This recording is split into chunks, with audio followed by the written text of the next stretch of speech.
The young and the restless spoilers shocked Traci had always been a picture of radiant joy, a beacon of hope amid life's uncertainties. In the soft glow of a late autumn afternoon, she held the delicate engagement ring in her trembling hands, its glimmer promising a future full of happiness and endless celebrations. The ring, a symbol of Alan's commitment, filled her with dreams of a blissful wedding day, where she imagined herself in a beautiful gown, surrounded by the laughter and well wishes of friends and family. Every detail of that fantasy was etched in her mind, a vision so vivid that it temporarily erased the darker shades of her reality. But as fate would have it, the shimmering promise of love was nothing more than an elaborate illusion. Unbeknownst to Traci, the very man who had once seemed to embody hope and warmth harbored secrets that would shatter her dreams. One fateful evening, driven by an inexplicable urge to uncover the truth, Traci stealthily followed Alan. From a concealed vantage point, she watched in silent horror as he drove away in a sleek, black car, its taillights disappearing into the encroaching dusk. Her heart pounded in her ears as she followed his trail, a growing sense of foreboding guiding her steps. The pursuit led her to an old, decrepit building, an abandoned house that reeked of neglect and hidden danger. Its broken windows and crumbling walls painted a grim picture, a stark contrast to the vibrant future she had envisioned just hours before. With a mix of trepidation and determination, Traci edged closer, her mind racing through a labyrinth of questions. What was Alan doing here? Why had he come to this forsaken place? And most disturbingly, who could possibly be held captive within these desolate walls? Steeling herself for what she might find, Traci pushed open the creaking door and slipped inside. The interior was shrouded in shadows, with only the faint light seeping through cracks in the boarded-up windows. As her eyes adjusted, she discovered two figures bound to chairs in a corner of a dilapidated room. It was Sharon and Phyllis, two women whose lives were as intertwined with her own as the threads of a complicated tapestry. Their faces, etched with lines of worry and despair, told a story of silent suffering. Traci's heart sank at the sight, and she instinctively vowed, "I will rescue you both." In that tense moment, as Traci's declaration hung in the air, a sudden sound stirred the stillness of the room. Sharon's eyes widened, and she moved as if to scream, a cry of terror about to be unleashed. But Phyllis, ever the cautious one, placed a trembling hand over Sharon's mouth. "Quiet, please," she whispered urgently. "If we make a sound, he'll know. Remember, our captor is watching us all through those damn cameras." The realization that their every move was under surveillance only deepened the atmosphere of dread. Traci's resolve was now tempered by the gravity of the situation. The specter of the kidnapper loomed large, a silent threat that watched every whispered word and every desperate plea. The abandoned house was not just a prison for Sharon and Phyllis, it was a battleground of hidden fears and secret machinations. As minutes stretched into an eternity, the three women sat in suspended silence, each lost in their own thoughts of escape and survival. Traci's tears flowed freely down her cheeks, a testament to the anguish of betrayal and the shattering of her once beautiful dreams. How had everything turned so drastically wrong? The man she had trusted, the man who had promised a future of love and commitment, was capable of such deception? And what did his actions mean for the lives of those he now held captive? Within the dark confines of that forsaken place, the trio began to devise a plan. Traci, whose heart was bruised yet unyielding, took on the role of a rescuer. She knew that every second counted, that the longer they waited, the more danger they invited. The abandoned house was riddled with secrets, and every creak of the floorboards, every whisper of the wind, seemed to carry the weight of impending doom. But amidst the fear, a spark of determination ignited within her, an unwavering belief that even in the darkest of times, courage could light the way.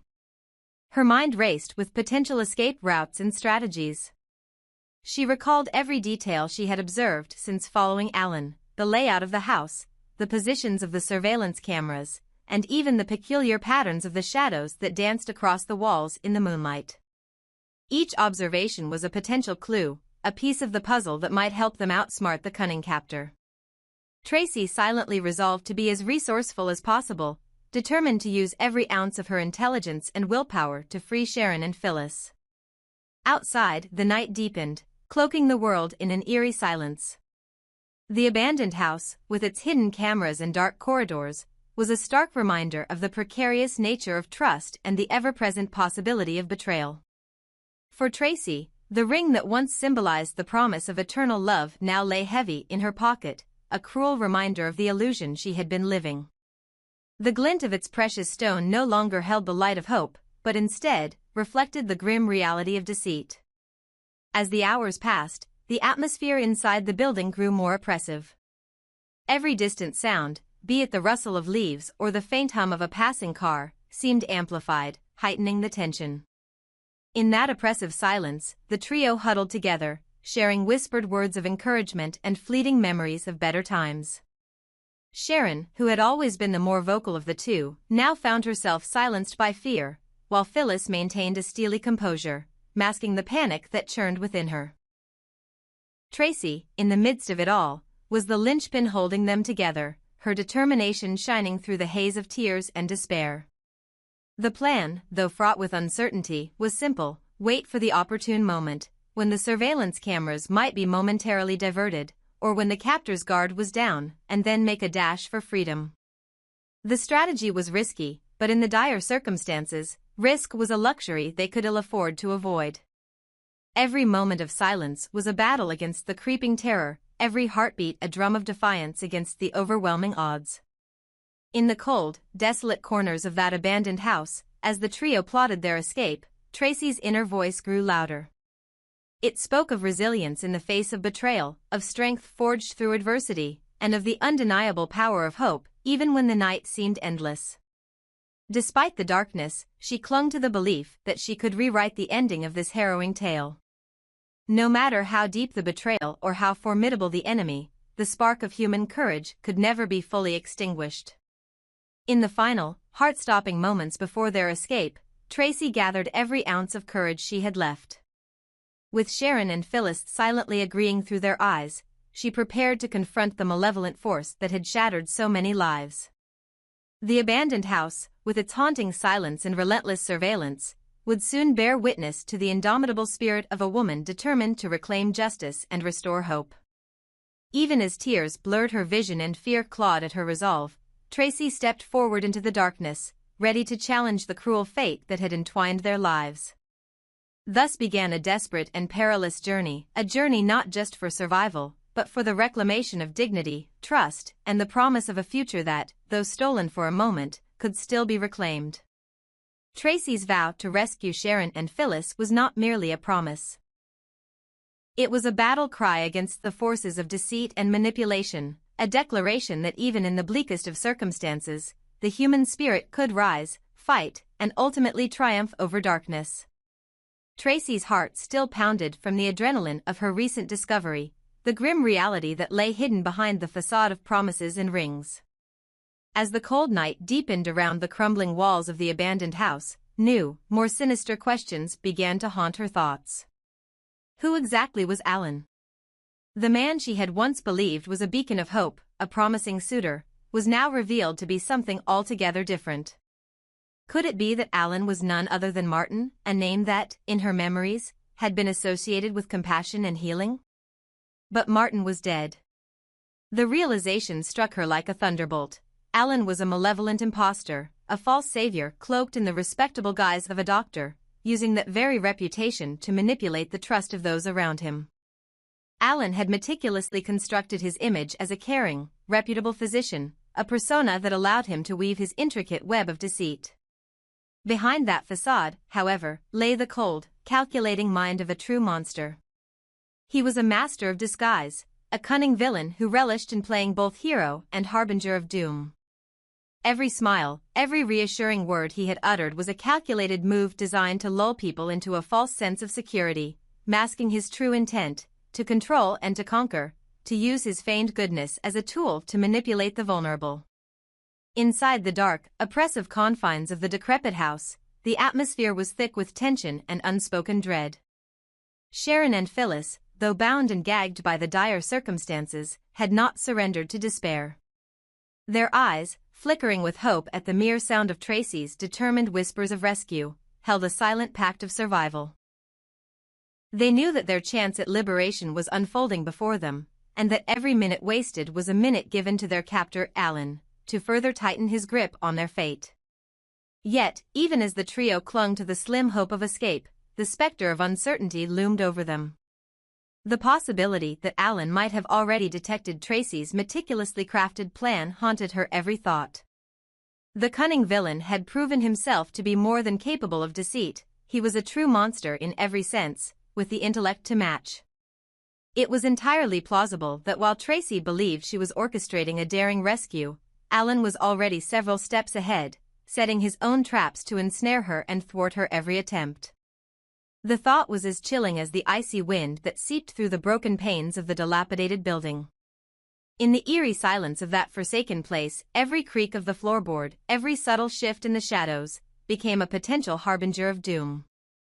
Traci's resolve, though unwavering in its determination to save Sharon and Phyllis, was now burdened by the lurking fear of betrayal from the man whose actions had set these events into motion. Alan, with his insidious charm and the authority of his fabricated credentials, had managed to turn the entire situation into a labyrinth of treachery. His true identity, a monster masquerading as a doctor, was a secret that, if revealed, could shatter the illusion of safety he had so carefully constructed. As Traci moved silently through the corridors of the abandoned house, her mind raced through every detail she had observed since she followed Alan. The layout of the building, the positioning of the surveillance cameras, and even the subtle hum of the security systems were etched into her memory. Each detail was a potential clue to outsmarting a man who was as intelligent as he was ruthless. But a gnawing doubt began to creep into her thoughts. Had Alan, in his unholy vigilance, already seen through her every move? The idea that he might have discovered the rescue plan was enough to make her blood run cold. Meanwhile, Sharon and Phyllis exchanged furtive glances, their expressions a blend of defiance and fear. They knew that their survival depended not just on waiting for the right moment, but on trusting that Traci's plan would hold against the insidious machinations of their captor. In hushed tones, Phyllis murmured, "We must trust that she'll find a way. But we also need to be ready for anything, if he's onto us, if he plans to lock her away as well." Her voice trailed off as the enormity of their predicament settled in. In that bleak moment, the abandoned house was transformed from a mere prison into a stage upon which a high-stakes game of wits was about to unfold. Traci's determination had already set the wheels in motion, a daring plan to use every ounce of her courage and cunning to dismantle Alan's carefully constructed facade. Yet the shadow of uncertainty loomed large. Alan, ever the chameleon, might well have anticipated every move, turning the tables and trapping her in a deadly web from which there might be no escape. Alan's reputation as a doctor was a masterstroke of deception, a carefully curated image that masked his true nature. He had infiltrated the trust of those around him, using his so-called expertise to further his own malevolent goals. His actions were deliberate, calculated, and designed to keep his true identity hidden. In the intricate dance of manipulation and power, he played the role of the benevolent healer, all while orchestrating a sinister scheme that ensnared not just Sharon and Phyllis, but threatened to ensnare Traci as well. As the minutes stretched into what felt like an eternity, the tension inside the building was palpable. Every sound, every whispered word, resonated with the urgency of their desperate situation. Traci's mind was a maelstrom of conflicting thoughts, the overwhelming desire to save her friends, the searing betrayal at the hands of a man she once admired, and the ever-present fear that Alan's monstrous intellect would foil her plans at the very last moment. In a final, fleeting moment of clarity, Traci resolved that despite the lurking threat, she would not allow herself to be paralyzed by fear. The glimmer of hope that had once shone in the promise of an engagement ring was now repurposed as the spark of defiance, a beacon to guide her through the darkest of nights. She whispered to herself, "I will free them, no matter what it takes," even as the dread of Alan's possible countermove loomed like a dark cloud over her head. Every second in that desolate house was a battle against the encroaching presence of evil, a struggle between the force of good, embodied by Traci's unwavering resolve, and the insidious cunning of Alan, whose malevolence was cloaked behind a veneer of professionalism and charm. The stakes were impossibly high, one wrong move, one slip of a whisper, and the carefully laid plans might unravel completely, leaving them all at the mercy of a monster who thrived on control and fear. In the labyrinth of abandoned corridors, where every shadow concealed potential danger, Traci's plan began to take shape. She mapped out the escape route with precision in her mind, considering every potential risk and every possible countermeasure.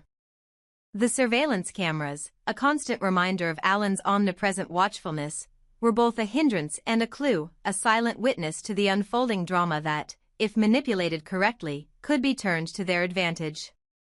Yet, the possibility that Alan had already detected her intentions made every step a treacherous gamble. The realization that Alan, the man she had once envisioned as a caring suitor, was in fact a monstrous imposter, and perhaps even more dangerous than anyone she had ever encountered, lent a bitter irony to the unfolding events. His very name, once synonymous with trust and integrity, was now a twisted symbol of deceit. He was a wolf in sheep's clothing, a charlatan whose true self was concealed behind a mask of medical expertise and humanitarian concern. His devious mind was always several steps ahead, and the notion that he might have prepared a trap specifically to ensnare Traci was a chilling prospect. In that moment, as the first hints of dawn began to stir outside the shattered windows, a grim determination settled over Traci. The mission was clear: rescue Sharon and Phyllis, expose the horrifying truth behind Alan's facade, and escape from the clutches of a man who embodied the very essence of betrayal. However, the lurking threat of Alan's cunning tactics, of him having already deciphered her rescue plan and prepared to imprison her along with his other captives, added a layer of peril that made every heartbeat a countdown to potential doom. The abandoned house, with its creaking floors and silent corridors, had become the arena for a battle of wits and wills. Traci's inner strength, forged through the anguish of deception and the weight of shattered dreams, now had to contend with the meticulously calculated malice of a man who was willing to risk everything to maintain his facade. Every plan, every whispered strategy, was a gamble against a villain whose intellect and ruthlessness knew no bounds. As the final moments before the planned escape approached, a tense silence enveloped the room. The oppressive air was thick with anticipation and the unspoken question: would Alan, the cunning monster, crush Traci's desperate plan and imprison her as well? Or would the force of unyielding determination and the bonds of trust among the three women prevail against the tide of deceit? The answer, hidden in the interplay of shadows and the quiet resolve of a woman on a mission, was about to be revealed in the final act of this high-stakes drama. A battle for freedom, trust, and the reclamation of their stolen lives. In that decisive moment, as the first light of dawn began to pierce the gloom, the stage was set for a confrontation that would determine the fate of all involved. Traci, with her heart full of both sorrow and fierce determination, stepped forward into the unknown, ready to confront not only the physical barriers before her but the deeper, more insidious betrayal that Alan had woven into their lives. With Sharon and Phyllis silently rallying behind her, every whispered promise and every determined glance spoke of a shared resolve to defy the monster in their midst, to shatter the illusions of trust, and to reclaim the future that had been so cruelly snatched away by a man whose reputation was nothing more than a facade. Thus, the battle between good and evil, between hope and deception, had reached its boiling point. And as the abandoned house prepared to bear witness to the clash of wills, one undeniable truth emerged from the darkness: even in the face of the most calculated treachery, the human spirit, when united in purpose, can ignite a light so fierce that even the darkest of lies cannot keep it subdued.